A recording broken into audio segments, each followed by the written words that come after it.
She came to the support group for solace, not surprises. He walked in by mistake, a widowed father with a newborn and eyes full of exhaustion. It was supposed to be a space for single moms only. But when he stayed, something in both of them shifted. She's a woman rebuilding her life, brick by careful brick. He's a man learning to live again through the eyes of his daughter. Neither came looking for love. But in a room meant for healing, they found something they didn't expect. Hello family, welcome to Storytime with Imzi. Please subscribe and like. It means the world to us. Also share this video to your friends and loved ones and turn on post notifications so you don't miss future videos from us. Thank you as you do so. Sit back and relax as we dive into the story. The fluorescent lights of the community center buzzed faintly overhead as Lena pushed open the heavy glass door with her elbow, balancing a water bottle, diaper bag, and a crumpled drawing from Max in her arms. Her hair, hastily tied into a knot, had started to fall apart in strands that clung to her neck with the lingering humidity of early spring. She was late again, and the familiar cocktail of guilt and exhaustion tightened in her chest. She glanced toward the room at the end of the hall, room 3C. Single Mom Support Group, the sign taped to the door in faded pink marker. She could already hear the murmur of voices inside. Pushing open the door quietly, Lena offered an apologetic smile to the circle of women already gathered in folding chairs. And that's when she saw him. A man. He stood awkwardly near the corner of the room, shifting from foot to foot, cradling a newborn in a chest carrier. His head was slightly bowed, a baseball cap shadowing his eyes, but the tension in his shoulders betrayed his discomfort. He didn't meet anyone's gaze. Lena blinked. It was like spotting a flamingo in a flock of pigeons. He stood out that much. Around him, the energy was uncertain. A few of the other women glanced at one another, eyebrows raised in wordless curiosity. Was he someone's ride? A guest speaker? Lost? He adjusted the straps of the baby carrier and cleared his throat. Hi, sorry, he mumbled. I think I'm in the wrong room. The baby fussed, letting out a thin, wailing cry that pierced through the awkward silence like a siren. He instinctively began to sway, gently bouncing on the balls of his feet, murmuring soft nonsense to calm the child. Lena stepped closer, her curiosity outweighing her fatigue. Are you looking for the single parents group? He looked up. His eyes were pale green and bloodshot, heavy with sleeplessness and something deeper, grief maybe, or confusion. He nodded. Yeah, the flyer said Tuesday night, room 3, something. This is the single moms group, one woman offered kindly, gesturing to the sign. Common mistake. I'm sorry, he said again, already turning toward the door. You can stay, Lena said quickly, surprising herself. The room turned to her. The man paused. She shrugged. You are a single parent, and your baby obviously didn't get the memo. There was a ripple of soft laughter, the tension breaking. He hesitated another moment, then offered a grateful smile, just a flicker of one, and moved toward an empty chair at the edge of the circle.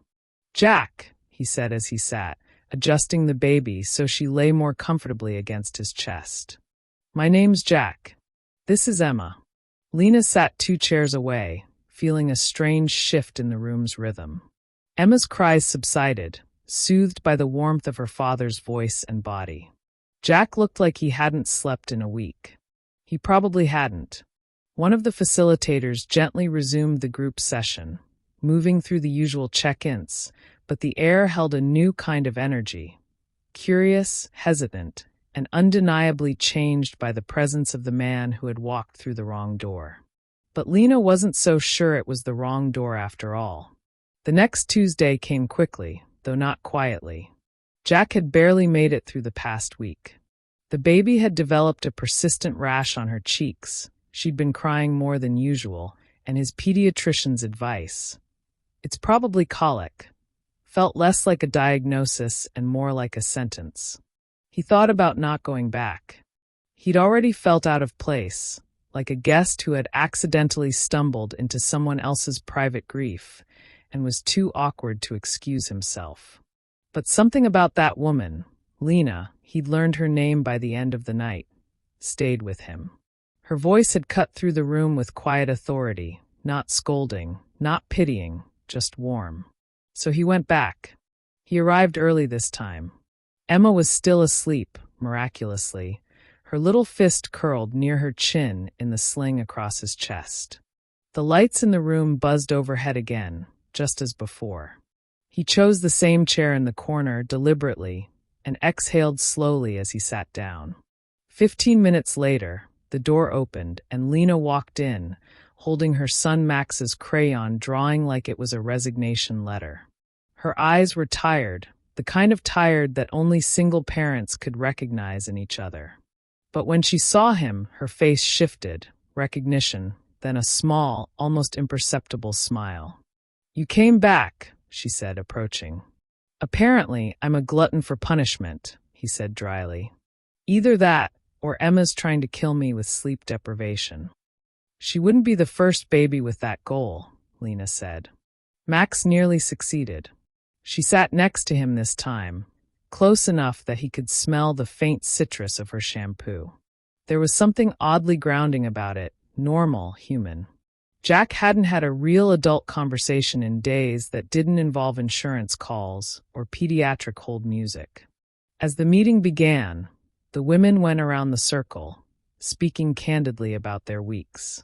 One woman talked about navigating a custody battle. Another cried softly about feeling invisible.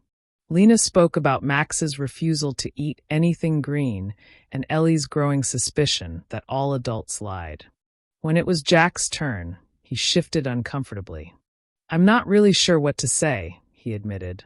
"Emma's almost 3 months old. Her mom, my wife, passed away shortly after she was born. Complications. We didn't see it coming." The room went still.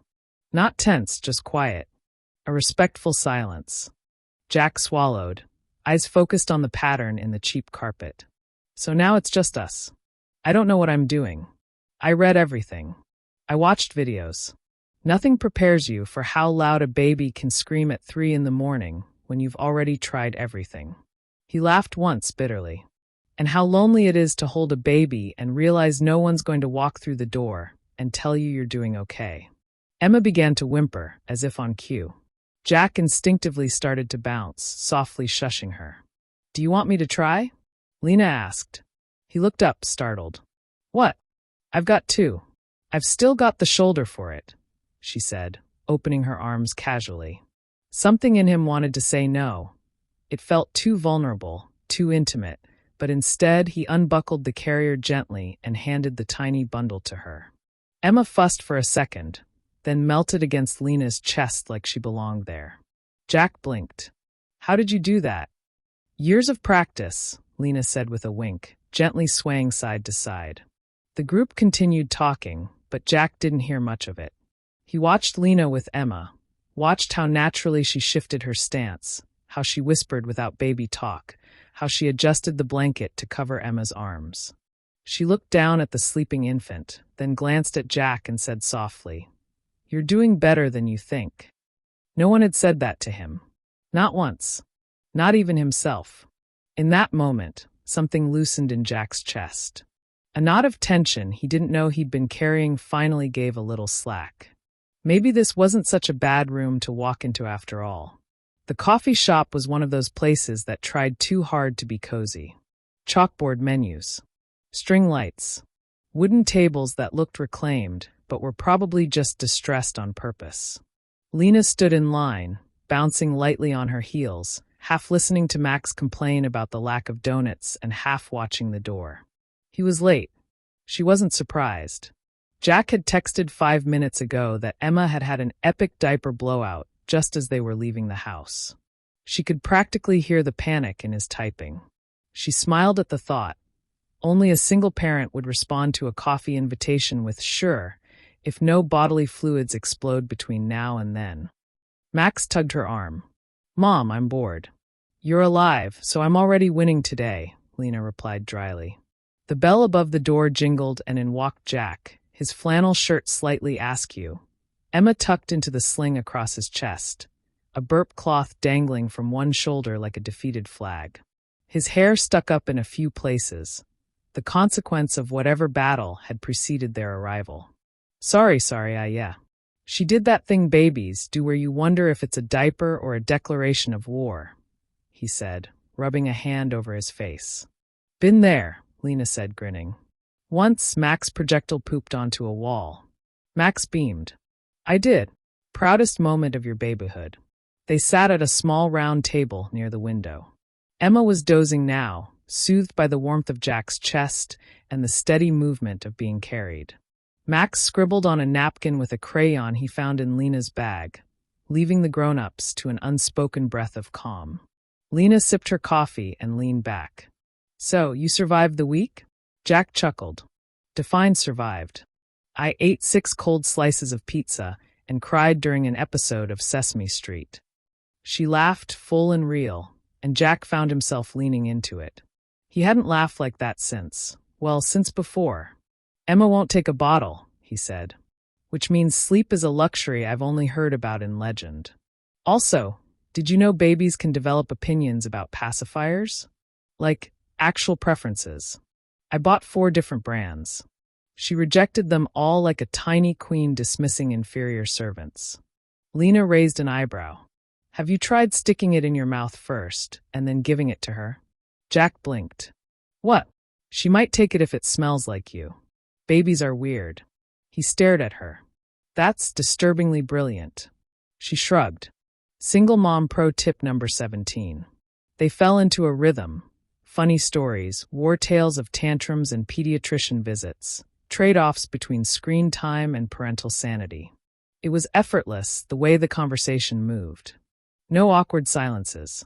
Just the constant undercurrent of understanding. They weren't trying to impress each other. They were trying to survive. Max suddenly held up his napkin drawing. Mr. Baby Dad. I drew you. Jack squinted at the chaotic swirl of colors. Wow. That is extremely abstract. It's you holding Emma like a baby burrito. See? That's her spit up on your shirt. Jack looked down at his shirt, which did, in fact, have a small white splotch. Art imitates life. Lena smiled, touched. Looks like you've been promoted. Mr. Baby Dad. Jack mock bowed. An honor, truly. They lingered longer than intended. Coffee turned into muffins. Muffins turned into people watching, which turned into casual confessions. Jack admitted he sometimes forgot to eat. Lena admitted she sometimes cried in the laundry room where no one could hear. As they packed up, Max clung to Jack's hand, completely unprompted. Jack looked surprised but didn't pull away. Emma stirred but didn't wake. The late afternoon sun poured through the windows, lighting everything in soft gold. They walked out together. Not quite a date. Not quite a play date. But something in between. Something real. Rain slicked the streets that evening, painting the city in soft reflections. Headlights glimmered on wet pavement, and tree branches tapped against the windows of the community center like restless fingers. Lena sat in the circle, legs crossed, arms folded tighter than usual. The rain always made her feel a little exposed, like it stripped away the distractions and left too much silence. Across the circle, Jack hadn't arrived yet. Emma wasn't a fan of car rides in weather like this. She screamed like the wind was personally offending her. Tonight's topic was emotional triggers. Lena hated the phrase. It made pain sound so polite. Still, she listened as the others shared. One woman described crying in the grocery store because she saw her ex buying wine with his new girlfriend. Another confessed she couldn't watch baby commercials anymore without breaking down. When it came to Lena, she hesitated. Then she spoke. I saw my old wedding dress last week, she said, her voice low and even. I was digging through a closet looking for Max's Halloween stuff. And there it was. Dry cleaned. Still zipped in the bag like it hadn't been waiting to hurt me. No one interrupted. The silence was respectful and grounding. I almost forgot what it looked like. I stood there for 10 minutes just staring at it. And I didn't cry, I didn't scream. I just felt stupid. For believing in it. There was a pause. Then murmurs of empathy followed. Heads nodded. Lena's fingers toyed with the edge of her sleeve. Jack walked in just as the next woman began sharing. His clothes were damp, hair windblown, but Emma was asleep, nestled against him. He mouthed sorry and sat down beside Lena. They didn't talk until after the session, when the room emptied and the rain still drummed steadily outside. "You okay?" Jack asked gently, lowering his voice. Lena exhaled. "Define okay." He gave a soft smile. "We should start a club with that name." They stood by the window as he adjusted Emma's blanket. Lena watched the baby's delicate face, the way her tiny hand curled instinctively around the edge of Jack's coat. "I shared something tonight," Lena said, watching the rain. "About my wedding dress." Jack looked at her. "Want to tell me again?" She didn't speak right away. When she did, her voice was quieter, like she was telling a secret to the storm outside. "I kept it. I thought maybe I'd sell it one day. But the truth is, I think I kept it because letting it go would have meant admitting it really ended." He didn't offer a cliché. Didn't tell her she deserved better. He just stood there, letting the moment stretch between them, unbroken and real. Then he said, "After Julia died, I couldn't throw out her toothbrush." Lena turned to him. "It sat there for weeks. Every time I brushed my teeth, I'd see it, and I'd think, maybe if I just leave it, she'll come back. Somehow." He shook his head. "It wasn't about the toothbrush. It was about the lie it let me tell myself." Lena nodded slowly. Jack took a breath. "I threw it away the night Emma smiled for the first time. Like a real smile. I don't know why, but I looked at her and realized she wasn't looking for a ghost. She was looking for me." Lena blinked back something in her eyes. "You're good at this," she said softly. "At what?" "At making grief sound like poetry." Jack gave a sheepish shrug. "Nah, just good at making a mess sound less terrible." They stood in the quiet for a moment longer. Outside, the rain softened. "I don't know what this is between us," Lena said, her eyes never leaving the glass. "But I like it, and that scares the hell out of me." Jack's voice was just above a whisper. "Me too." Then Max burst into the room with Ellie, soaked from dashing to the car and back with the umbrella. "Mom, I dropped my sock in a puddle, and now my shoe smells like fish." Lena sighed. "And the moment is gone." Jack laughed. Parenthood, killing romantic tension since forever. But even as they gathered the kids and Emma began to stir, something had shifted. Not broken. Not rushed. Just cracked open enough for light to get in. It was the kind of spring day that felt like a reward for surviving winter. The sky was a watercolor blue. The sun warm enough to chase away jackets, but gentle enough that no one complained about sweat. The community park buzzed with life. Children screaming with glee. Strollers creaking over gravel paths. Parents perched on benches trying to look relaxed while staying ready to leap. Lena laid out the blanket under the old oak tree near the playground. Max had already launched himself toward the monkey bars like a pint-sized daredevil, while Ellie picked a book from her backpack and settled under the shade with exaggerated teenager energy. Quietly brooding but observant. Emma squirmed in her carrier, cheeks rosy from the sun, her tiny hands grasping at air. "Here, let me," Lena said as Jack knelt awkwardly beside the blanket, struggling to unclip the carrier straps without jostling Emma too much. "You sure?" "She's cranky. Like Grandpa who missed his nap cranky. I've handled crankier. I once had to change Max in a gas station bathroom during a blackout." "Respect," Jack muttered, handing over the baby as if transferring a crown jewel. Lena scooped Emma into her arms effortlessly, adjusting her so her head rested against her shoulder. She rocked gently without even thinking about it, the motion baked into her muscle memory. Emma let out a little sigh, then went quiet. Jack stared. "You're like some kind of baby whisperer." She smiled, eyes on the infant. "I think it's just a vibe. I don't panic anymore. They can smell panic." They sat down side by side on the blanket, shoes off, the grass cool beneath their toes. A light breeze rustled the tree above them, sending little bursts of sunlight flickering through the leaves like coins being tossed from the sky. "So," Jack said after a moment, "what's the longest you've ever gone without sleep?" Lena smirked. "Do you mean total sleep or continuous sleep?" "Oh God, there's a difference." "Big one," she said. 3 hours in a row is a luxury. 5 hours is a miracle. Anything more and I assume I'm dead." "Right," Jack groaned. "I fell asleep standing up in the shower the other night. No joke. I woke up sitting on the floor with conditioner in my ear." They both laughed, really laughed, that deep, unself-conscious kind that bubbles up only between people who've earned it the hard way. Emma stirred slightly in Lena's arms, but didn't wake. A group of kids ran past them, shrieking with joy. Max was in the middle, face flushed, wild with happiness.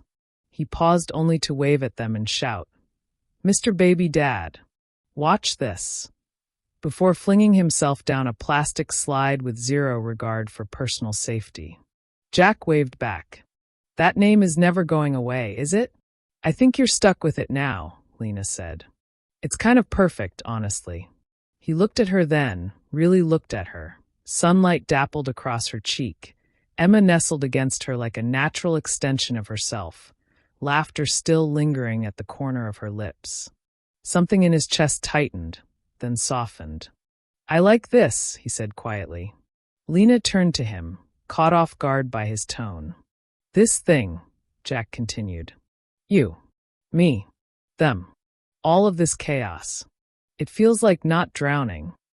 Lena's smile faded into something more tender, more fragile. "That's what it feels like for me, too." They didn't touch, didn't lean in, didn't make any sudden moves.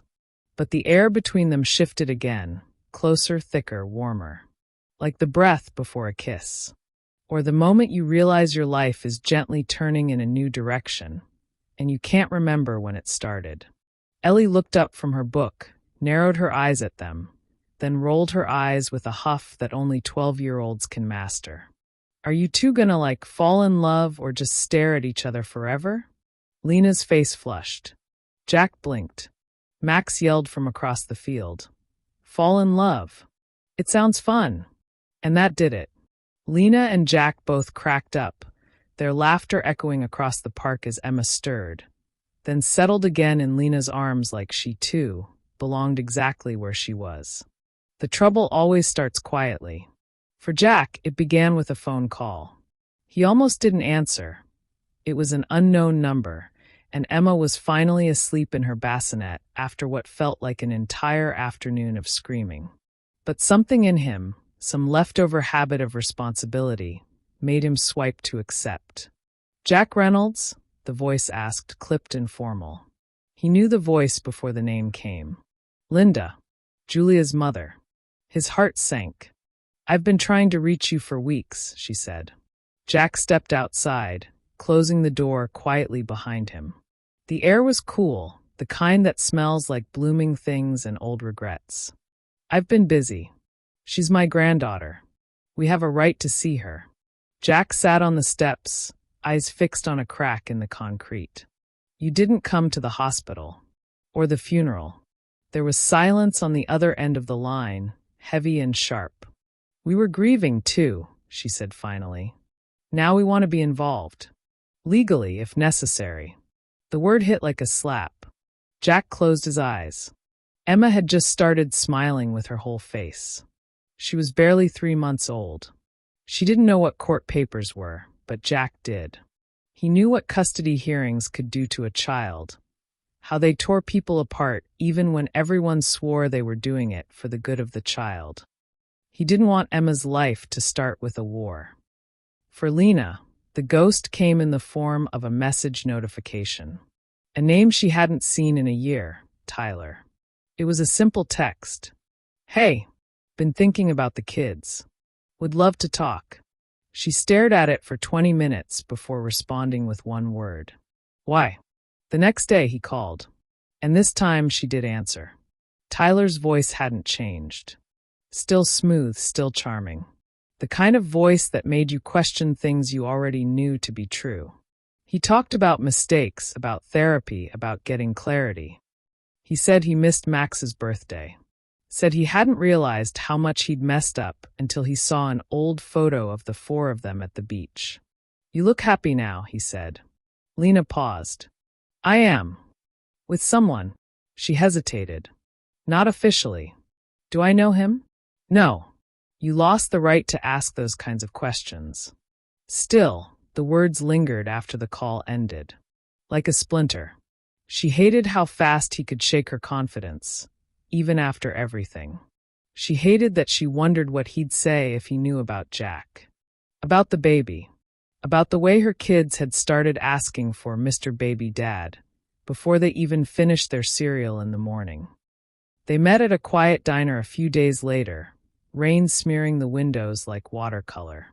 Jack looked tired. Not just the usual kind. A deeper, older fatigue. Lena ordered pie. Jack ordered coffee.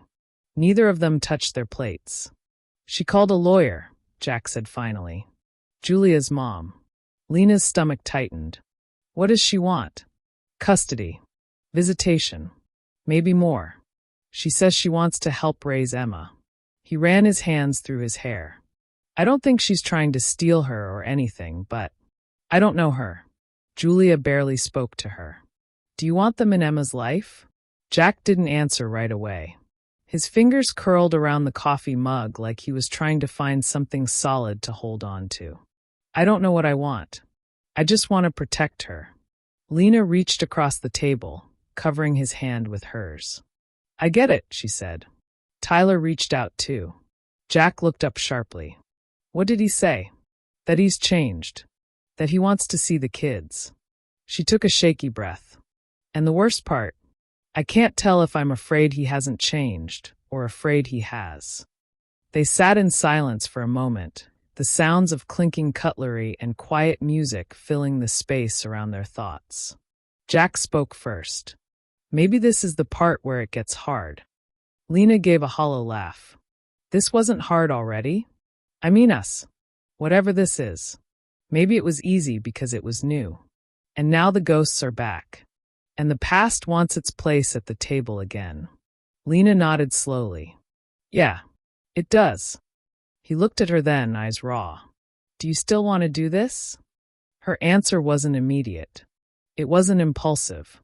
It came from the quiet place inside her, the one that had learned not to trust easily, but also learned to recognize something real when it arrived. "I do," she said. "But only if we can be honest. Even when it's messy. Especially when it's messy." Jack gave a small, tired smile. "Then yeah, me too." Outside, the rain started to clear, revealing the faintest glow of sunset bleeding through the clouds. They weren't fixed. They weren't perfect. But they were still trying. And for now, that was enough.